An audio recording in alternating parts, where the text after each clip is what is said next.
Concept को पूरा कर दिया। कल आपका एक सेट बदल आएंगे। देखिए वर्णमाला में फिर से हल्का सा रिपीट कर रहे हैं। हमने आपको दो चीज स्थितियां बताई थी, स्वर और व्यंजन। इसमें स्वरों की संख्या आपको कुल 13 बताई थी, 39 आपके व्यंजन हो गए। ठीक है, उस 39 व्यंजन में मैंने आपको स्पर्श व्यंजनों की संख्या कितनी बताई थी? 27 बताई थी।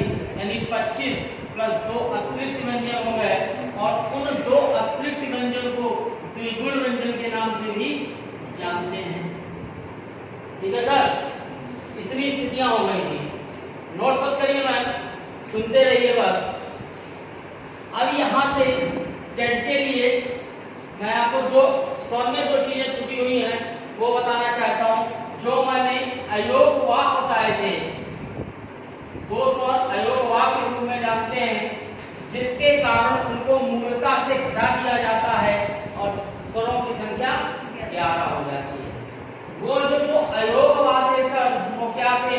एक अंग था, एक आह था।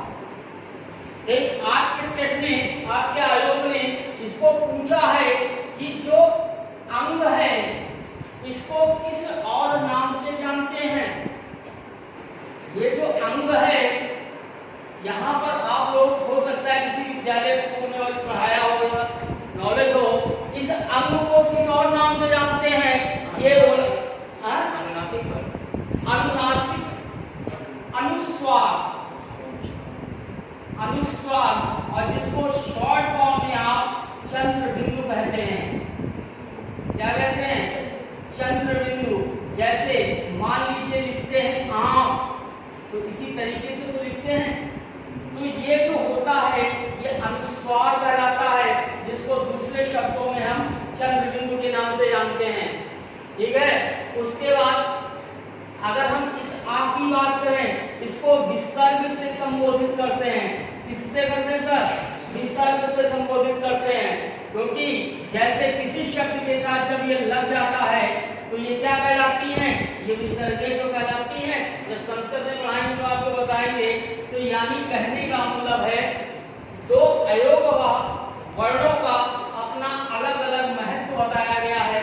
उन अलग अलग महत्व के आधार पर उनके अलग अलग नाम हैं, जिनको टेट आपका आयोग पूछ देता है कि अनुस्वार, क्योंकि चंद्र बिंदु नहीं आता है सर, अनुस्वार आता है ऑप्शन में, और इधर ये आपका विसर्ग आता है। ये चीज छूट रही थी, वो मैंने आज आपको बता दी। अब बात करते हैं व्यंजन की। तो मैंने आपको स्पर्श व्यंजन बताए थे 25, याद होगा सबको। एक जिसमें 2 अतिरिक्त मैंने व्यंजन, क्या वो 2 अतिरिक्त व्यंजन आप बता सकते हैं? 2 अतिरिक्त व्यंजन थे, यही तो थे। इनको 2 अतिरिक्त व्यंजन के कारण इनको द्विगुण व्यंजन भी कहा जाता है। और समझ लीजिए क्यों कहा जाता है। ध्यान दीजिए, इनको किस वर्ग में रखा गया है? टा वर्ग में सर। थोड़ा सा पढ़ लिया करिए आप लोग अगले सेशन को एंजॉय करने के लिए। इनको टा वर्ग में रखा गया है। टा वर्ग में व्यंजन कौन कौन से आते हैं? टा आता है, था आता है, दा आता है, धा आता है, और ये आता है। ये तो आता है। तो यहाँ पर आप देख रहे हो कि इस टा वर्ग में 5 व्यंजन आपको दिख रहे हैं। ठीक, जब दिख रहे हैं तो इसका उच्चारण स्थान की मैंने आपको क्या बताया था? मूर्धा होता है। ठीक, अब जब ये टा वर्ग में आपको 5 वर्ण दिख रहे हैं, इसमें अगर हम इन 2 व्यंजनों को शामिल कर लें तो ये देखिए, इसी तरीके से तो लिखे हैं। आप देखिए इन दोनों में समानता है, समानता है, लेकिन गुणों में भिन्न है। समान दिख रहे हैं लेकिन गुणों में भिन्न हैं, इसलिए सर जी इन्हें द्विगुण कहा जाता है, जिनके अंदर 2 गुण हो, इसीलिए इसको नाम दिया गया है द्विगुण। तो हमेशा ध्यान रखिएगा सर, 2 क्वेश्चन यहाँ से उठेंगे। पहला उठेगा, ध्यान समझिएगा, कि द्विगुण व्यंजन को किस वर्ग में रखा गया है? टा वर्ग में।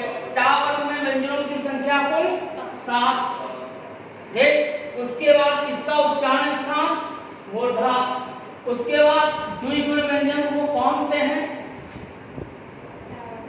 ठीक, तो इतनी स्थितियां आपकी उठ सकती हैं। अगर आप लोग लिखना चाहे लिख लीजिए, क्योंकि बहुत इंपॉर्टेंट चीजें हैं। फिर आगे बताएं।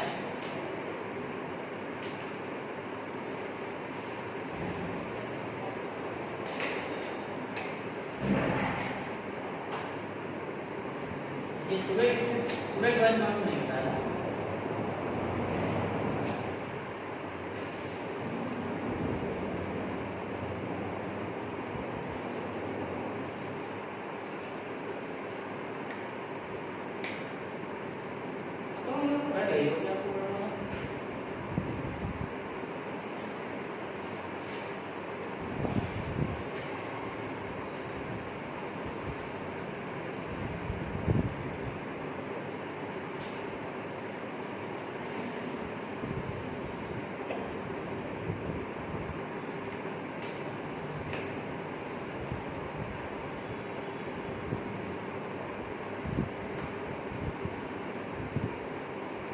हो गया सर? एक मिनट डालें। आगे देखिए, ये तो स्पर्श व्यंजनों की कैटेगरी रही। अगर किसी कैंडिडेट को कोई डाउट है तो पूछ सकता है।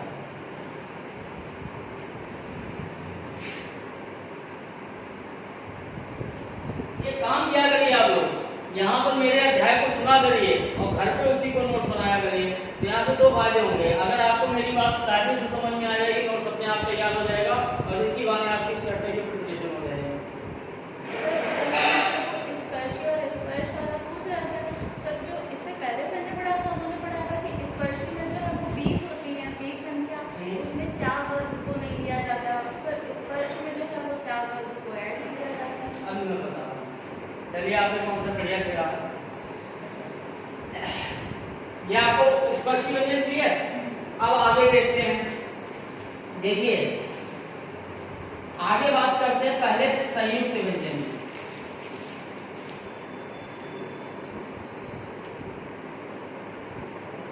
अब देखिए संयुक्त व्यंजन, इनका अगर थोड़ा सा इसको हम डिफाइन करें, संयुक्त में ध्यान दीजिएगा सम उपसर्ग है सर। संयुक्त में अगर आपसे कभी उपसर्ग पूछ दिया जाए तो हमेशा ध्यान रखिए, जैसे संयुक्त हो गया, संस्कृत हो गया, या कोई भी ऐसे शब्द हो गए, साथ के ऊपर देखिए बिंदु का काम कर रहा है, तो इस बिंदु का उच्चारण संस्कृत पढ़ाएंगे तो आपको बताएंगे माँ का होता है। इसलिए ऐसे शब्दों में उपसर्ग जो होगा आपका वो सम होगा। पहली चीज, संयुक्त का मतलब ही आपस में आपका क्या होता है? मिलना। संयुक्त का मतलब ही क्या होता है? मिलना। यानी जहां पर, अब कॉमन सी बात है सर, जब मिलती हैं चीजें तो कम से कम दो तो होनी चाहिए। क्यों सर? दो से कम क्या हो आपस में मिलाने के लिए? तो जहां पर वर्ण आपस में मिलकर कोई एक नया वर्ण बना दें, जहां पर दो वर्ण आपस में मिलकर एक नया वर्ण बना दे, वही वर्ण संयुक्त व्यंजन में आ जाता है। तो जैसे अब इनकी संख्या हमारे हिंदी वर्णमाला में 4 बताएंगे। इनकी संख्या हमारी वर्णमाला में 4 बताई गई है। अब देखते हैं वो 4 कौन कौन से हैं। तो पहला है क्ष, दूसरा है त्र, तीसरा है ज्ञ और चौथा है श्र। ठीक है सर। इन 4 व्यंजनों को संयुक्त व्यंजन कहा जाता है। और क्यों कहा जाता है? क्योंकि ये किसी न किसी से मिलकर बने। ये किसी न किसी से मिलकर बने होने के कारण इनको संयुक्त व्यंजन कहा जाता है। पहली चीज। अब बात आती है, बहुत ज्यादा इंपॉर्टेंट है, हर एग्जाम के लिए बहुत ज्यादा पूछा जाता है। कैसे पूछा जाएगा? छा किससे मिलकर बना है, त्रा किससे मिलकर बना है, या किससे मिलकर बना है, और सा किससे मिलकर बना है। चलिए एक चीज बताइए, क्या किसी को पता है ये चारों किससे मिलकर बने हैं? छा का प्लस छा याद है सर? और सर इसमें ता हुआ प्लस और रा क्या है का प्लस जा प्लस नहीं क्या होगा सर? नहीं आप बताइए। क्या का प्लस ना एक शब्द लिखा है, आप लोग याद में बहुत बिलीव करते हैं, याद बहुत जल्दी रखने की कोशिश बहुत करते हैं। ये क्या लिखा सर? छतरी इंग्लिश बताइए। ASH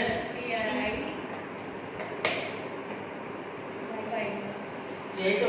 अब इसमें देखिए दो चीजें आ गई, छा और रा आ गई। अगर हम थोड़ा सा इसको छा का मतलब ASH को लेते हैं, ले लिया। इस का से तो सबको पता है भाई साहब कौन बनते हैं, और इन भाई साहब से छा इससे मिलकर हो गया मन, का प्लस हो गया। आगे मैं बात करूं, यहां से देखिए ये त्रा है, थोड़ा सा इसको ऐसे कर समझाने के लिए हम ले लीजिए। ता से रबी से ता,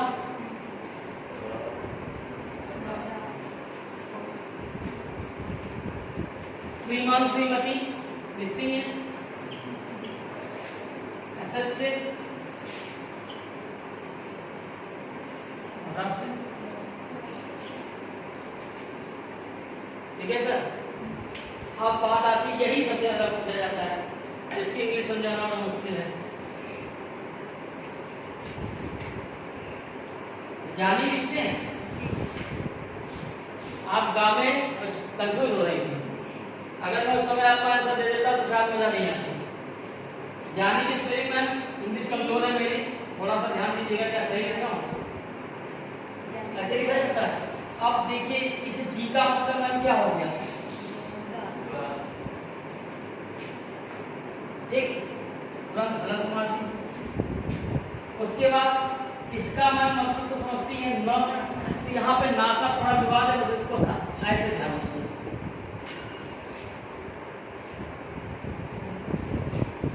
इस ना पे विवाद है क्योंकि ना इसके लिए भी आता है, इसके लिए भी आता है, इसके लिए भी आता है, इसलिए मैंने इसको विवाद कहा।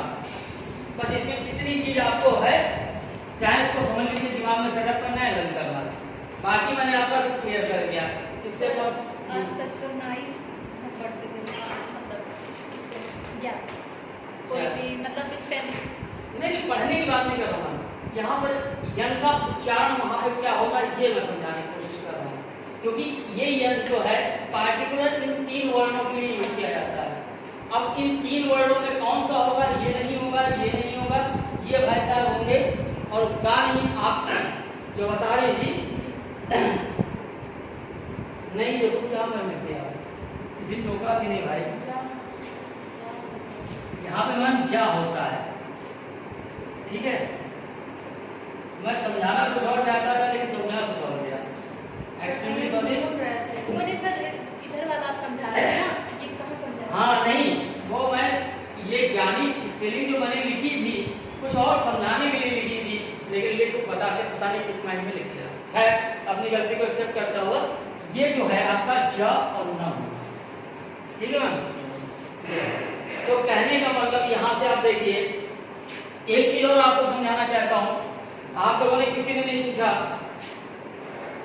जैसे पहले में मैंने का लिखा, दूसरे में ता लिखा, तीसरे में जा लिखा और चौथे में सा लिखा, और पहले व्यंजन के नीचे मैंने हलंत लगाया, लेकिन यहाँ पर लिखा हुआ दूसरा भी व्यंजन ही है, इसके नीचे क्यों नहीं हलंत लगाया? क्योंकि ये पहले वाले जो वर्ण याद है बस, क्योंकि अगर मैं दोनों को आधा कर दूंगा, चलिए मैं आपको समझा रहा हूँ, इसको इधर मिटा दे। अच्छा बताइए मेरे को। सर नोट, अच्छा नोट कर लीजिए, रुक जाइए, चलो समझा दे, वो जुनून सर नीचे लिख दीजिए, नीचे इसमें आ रहा है। आपने क्या काम है? ये वाले देखिए, ये हमारे छा, त्रा, ज्ञा और स्ट्रा, ये 4 संयुक्त माने जाते हैं क्योंकि ये किसी न किसी से मिलकर बने हैं। ठीक, अगर बस इसको थोड़ा सा हटाइए, छा को हम इंग्लिश में के एस एच लिखते हैं, तो के का मतलब मैम क्या हो गया, सा, और इस एस एच का मतलब सा हो गया।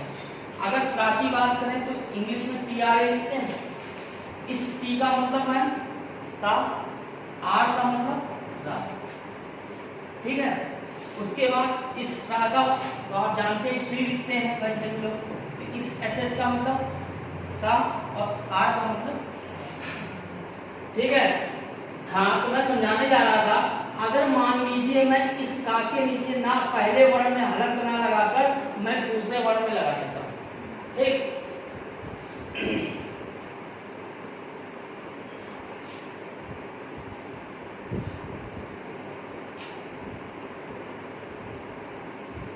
हिंदी को लोग कहते हैं बहुत सरल है, बहुत कठिन लगती है। इधर देखिए, जैसे आप समझिए, कहा जाता है डेली लाइफ में, प्रैक्टिकली लाइफ में, जैसे सपोज करिए सर आप मेरे घर आए, ठीक, प्रैक्टिकली समझिए, वो सब हटाइए, आप मेरे घर आए, आपने कहा सर मुझे भूख लगी, आज रात मुझे खाना खिला दीजिए। आप सबके घर में भले 2 रोटी रहती है, क्या तुमको खिलाए, क्या मैं खाऊं? क्या पॉसिबल है कि आपका पेट भर पाना मेरे लिए? क्यों सर, संभव है? नहीं है सर।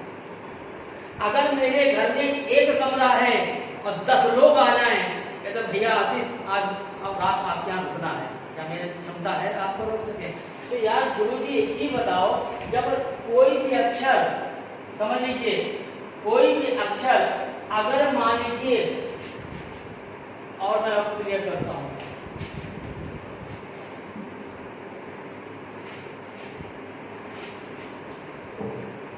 जैसे यहां पर मैं सही रूप से लिख रहा हूं का और ये शा, ये तो बताया था।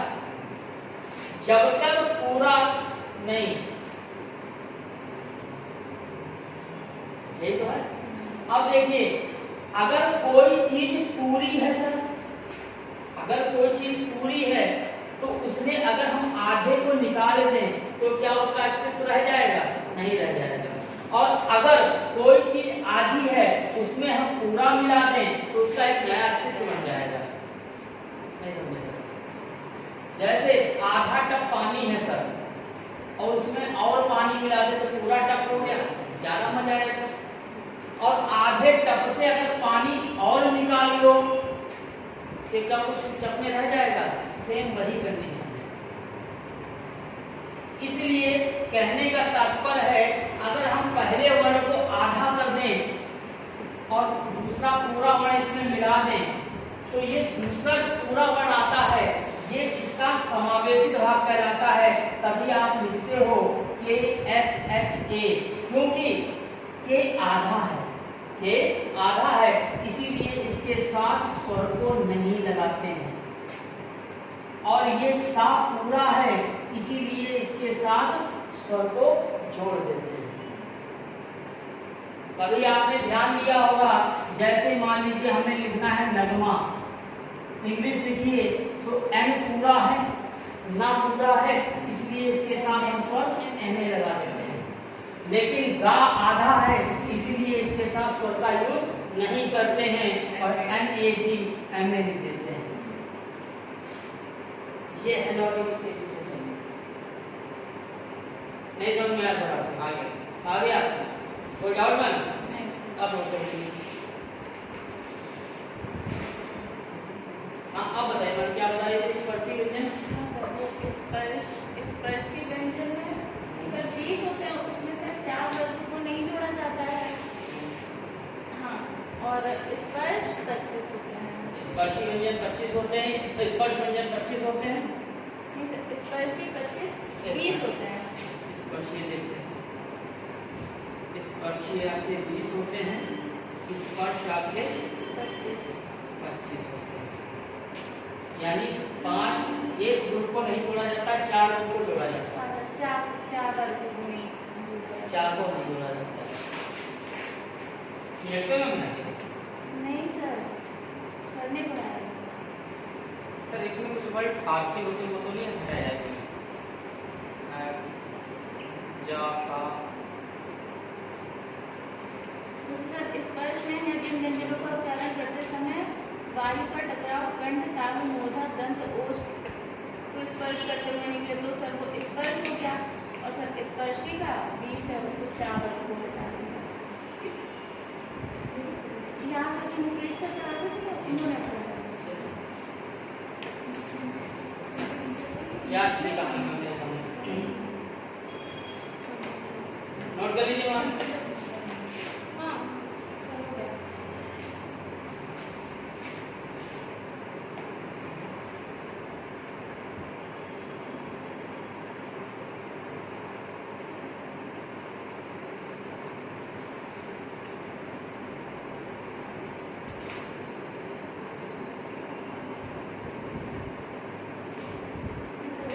हो गया आगे देखिए।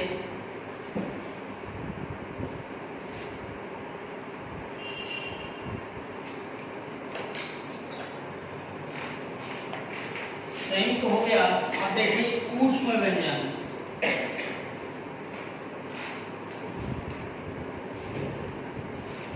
ऊष्म कह लीजिए या मैंने आपको बताया था संघर्षी व्यंजन कह लीजिए।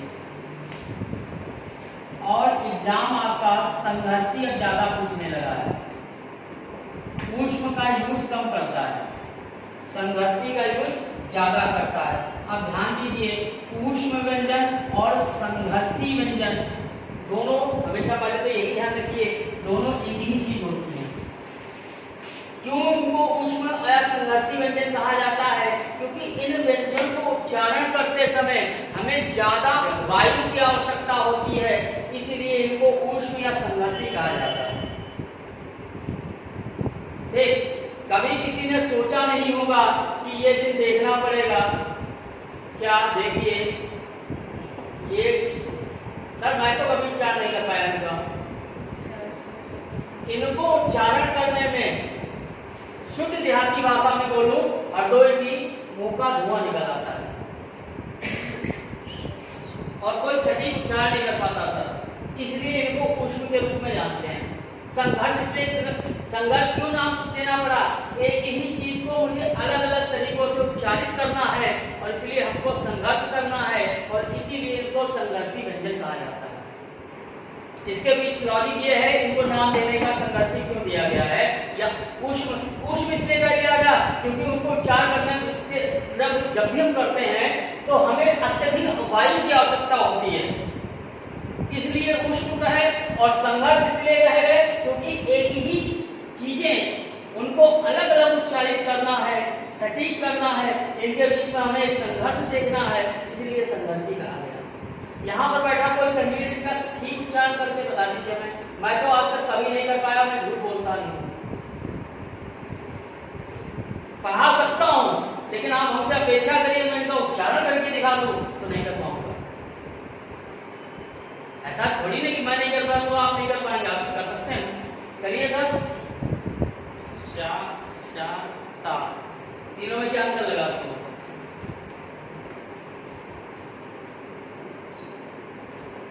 इसका उच्चारण किया तब क्या अंतर लगा? उच्चारण करना बिल्कुल शा। अंतर क्या है सर? अंतर जीभ बाहर आ रही, अंदर जा रही, दांत को टकरा रही, मुंह को टकरा रही, नाक को टकरा रही, किसको टकरा रही है? तीनों को उच्चारण करने में जीभ टकरा नहीं रही है। आप बताइए सर उच्चारण करने में तीनों में क्या? लेकिन यहाँ पर बैठा कोई ये कैंडिडेट मत कहिए ये टेट क्लास है सर कि मुझे नहीं आता। आने वाले भविष्य के अध्यापक हैं। अगर बच्चे ने पूछ दिया आपने वहां कह दिया तो हालांकि वो चलो ठीक है एक बार चल जाएगा, लेकिन हमारी अपेक्षा आपसे यही है किसी उत्तर के लिए आप ये मत कहिए सर हम कर नहीं सकते। गलत करिए लेकिन करिए। क्या है सर तीनों में अंतर?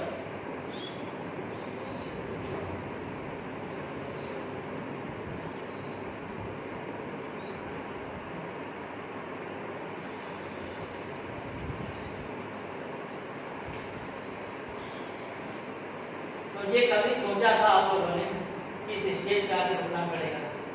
जिनको कब किताब के 4 पोस्टर में लिखा देख लेते थे, पढ़ा दिया जाता था, पढ़ लेते थे। अरे इन उच्चारणों को बोलने में इसमें जो ऊष्मा होती है वो हमारे शरीर की जो वायु निकलती है वो गर्म निकलती है। अरे वो तो कॉमन सी बात है, अभी तो इसको ऊष्मीय वो कहा जाता है, इससे कोई फर्क नहीं पड़ता, उच्चारण करना। इससे कोई फर्क नहीं पड़ता। आप विश्वास नहीं मानेंगे सर, इसके इस आंसर ना देने के कारण इस जिले का एक नाम मैं बता सकता हूँ जो 2 बार अपने लोकसभा हत्या के पीछे से इसका आंसर ना देने का है। चूंकि बात हम वो ये नहीं करें कि वो पीछे से पहले का तात्पर्य चूंकि टॉपिक आ गया है इसलिए मैं आपसे पूछ रहा हूँ।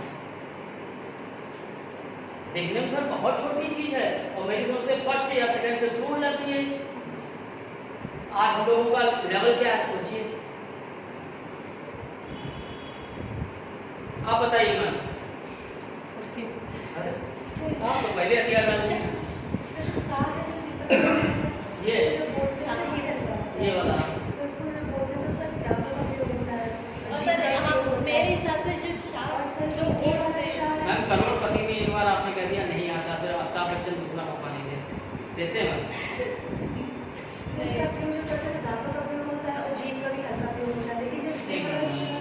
दांत और जीभ।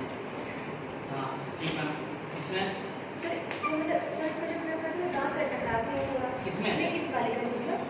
किसका दांत जीभ से टकराते हैं। हाँ मतलब दांत का प्रयोग होता है और जीभ। और सर ये वाला जो शाह है मतलब ये वाला सर घर वाला शाह सर, इसमें दांतों का प्रयोग होता है लेकिन वो टकराव नहीं होता है, लेकिन जीभ का प्रयोग होता है लेकिन तालु में लगती है वो जीभ। मतलब दांत और जीभ टकराते नहीं हैं। हाँ मतलब दांत इज नॉट इक्वल टू जीभ। एक मैं समझ गया हूँ, शॉर्ट फॉर्म लिखती हूँ। अब ये सब बताइए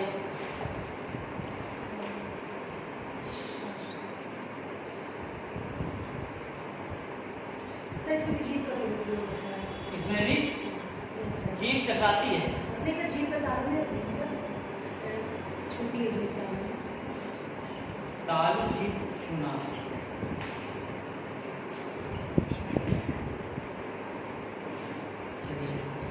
आप बताइए मैम, आप बची बताइए, कोई बात नहीं, कुछ भी बताइए, यहाँ पर सही गलती कोई बात ही नहीं है।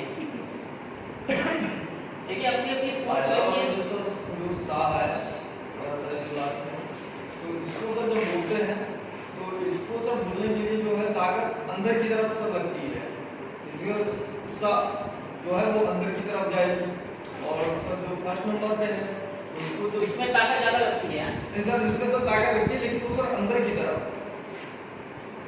बोलते हैं अंदर की तरफ लगेगी। हाँ और वो सर आगे वाला जो है शा, हाँ इसको सर जब बोलेंगे तो सर जो हमारे अंदर से जो गन जो हवा जिसे सर बाहर निकालते हैं बोलने के लिए, तो जो बाहर की तरफ निकलेगी शा। ये सर डिफरेंस है इसमें। आप मैं बताइए फिर मैं अपनी बात सर जो पहला वाला शाह है सर ये तालु को छूता है, दूसरा वाला जो शाह है वो सर मूर्धा, और ये जो तीसरा वाला शाह है ये सर चलिए खैर, यहाँ से एक क्वेश्चन आपका उठा है टेट लेवल 2014 में, देख लीजिएगा। एक इसमें पूछा गया है कि इन व्यंजनों में, निम्न व्यंजनों में इसमें सूक्ष्म ऊष्मा की आवश्यकता होती है, यानी इन व्यंजनों में किस व्यंजन के उच्चारण में सूक्ष्म ऊष्मा की आवश्यकता होती है sir. That is important question, इनसे छुपा हुआ। और देखिए मैं सुबह के बैच में मैंने पढ़ाया लेकिन ये चीज मैंने नहीं पढ़ाई है। बहुत सूक्ष्म ऊष्मा की आवश्यकता होती है सर। कौन सा ऐसा व्यंजन इन चारों में केवल पूछा गया है। आपका समय ज्यादा ना लेते हुए मैं सीधे आंसर बताता हूँ, ये भाई साहब। और बाई चांस सर अगर मैं ये चीज नहीं पढ़ाई होती और आपसे प्रश्न पत्र में ये क्वेश्चन पूछ दिया जाता तो थोड़ा सा सिक्स सेंस का यूज कर देते। देखिए इसको बोले श, खिंचाव हो रहा है, इसे बोले हल्का सा खिंचाव हो रहा है, लेकिन इसको बोलने पर कोई खिंचाव सा नहीं हो रहा है, कोई ऊष्मा की इनसे अपेक्षा इसमें हल्की ऊष्मा की आवश्यकता हो रही है। और हाँ बोलते हैं तो मुंह अपने आप खिंच जाता है तो ऊष्मा लगी। इसलिए ये ऐसा वर्ण है जिसमें अत्यधिक ऊष्मा की आवश्यकता नहीं होती है संघर्षी और ऊष्मयियों में। यहाँ से 2 क्वेश्चन, ये आपका इंपॉर्टेंट क्वेश्चन उठा है। 4 संख्या होती है। ये जो मैं आपके अंतर पूछ रहा था ये कोई मुद्दा नहीं है, इसका ना पूछा जाता है। केवल आपसे किस मतलब वर्ण में, इन व्यंजनों में किस में सूक्ष्म ऊष्मा की आवश्यकता होती है वो आपका सा है। इन 2 क्वेश्चन को नोट कर सकते हैं। क्या लिखता है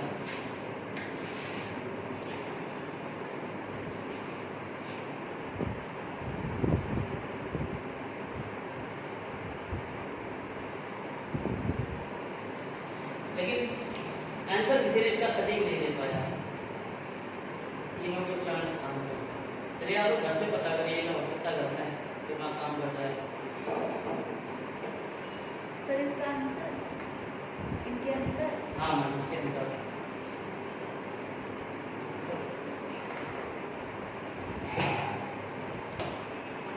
इस लेवल का इंटरव्यू आ जाए ऐसी बात पूछ कर लो।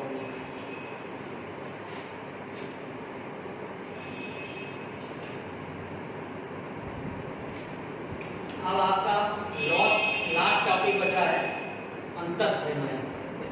इसके बाद आपका वर्णमाला खत्म। और ये मैम जो आपका ये टॉपिक है ये कल हम मॉर्निंग बैच में, इवनिंग बैच दोनों में कल, क्योंकि अभी बताएंगे तो सुबह, कल सुबह शाम को चेक करेंगे।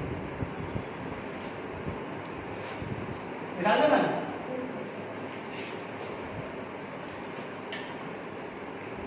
कल आपको वर्णमाला का एक्सरसाइज आएंगे। थोड़ा सा उसमें एक फॉर्म में बचे हुए हैं। जी सर। आपने बताया था ना छोटे में फॉर्म में, हालांकि तो देर और क्लिक हुआ है। हाँ अच्छा वो छोड़ गया। चलिए अभी बताते हैं अंतस्थ व्यंजन। देखिए अंतस्थ व्यंजन कुछ नहीं सर, केवल समझ लीजिए अंतस्थ व्यंजन ये 4 होते हैं सर, या, रा, ला और वा। इसमें क्वेश्चन कैसे पूछा जाता है सर, निम्न में से कौन सा अंतस्थ व्यंजन है, निम्न में से कौन सा अंतस्थ व्यंजन है। 4 ऑप्शन मान लीजिए आपको दे दिए, पहला ला दे दिया, दूसरा माँ दे दिया, तीसरा का दे दिया, चौथा हा दे दिया। और कहा जाए इनमें से कौन सा अंतस्थ व्यंजन है, तो आपको पता है अंतस्थ व्यंजनों की संख्या 4 होती है। वो कौन कौन से होते हैं, या, रा, ला और वा। तो यहाँ पर देखिए ला आपको मिल रहा है, यानी अंतस्थ व्यंजन आपका ला हो जाएगा। या ये पूछ सकते हैं निम्न में से कौन सा अंतस्थ व्यंजन नहीं है, निम्न में से कौन सा अंतस्थ व्यंजन नहीं है। तो मान लीजिए कह दिया जाए या ला हो गया, या हो गया, रा हो गया, या रा और माँ हो गया। अब इनमें से कौन सा अंतस्थ व्यंजन नहीं है, तो आपका माँ जो है वो अंतस्थ व्यंजन नहीं है। तो यहाँ से 2 क्वेश्चन करानी होती है इस तरीके से। अब देखिए एक चेक टॉपिक छूट गया था सर, बता रहे हैं जब स्वर पढ़ाए थे सर तो स्वर 3 प्रकार के होते हैं सर। पहला होता है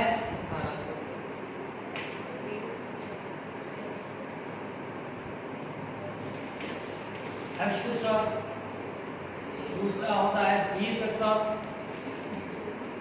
और तीसरा होता है प्लस स्वर। कुछ नहीं सर इसमें समझना है। देखिए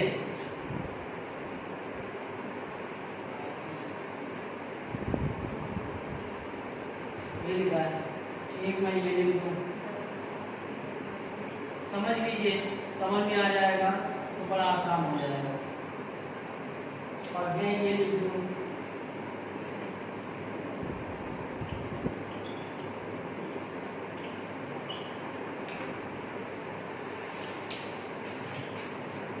अब देखिए क्यों लिखा मैंने। देखिए कोई परिभाषा नहीं है मैम, बहुत बढ़िया सर मार्कर, इसकी कोई परिभाषा नहीं है मैम, परिभाषा में मत जाइए।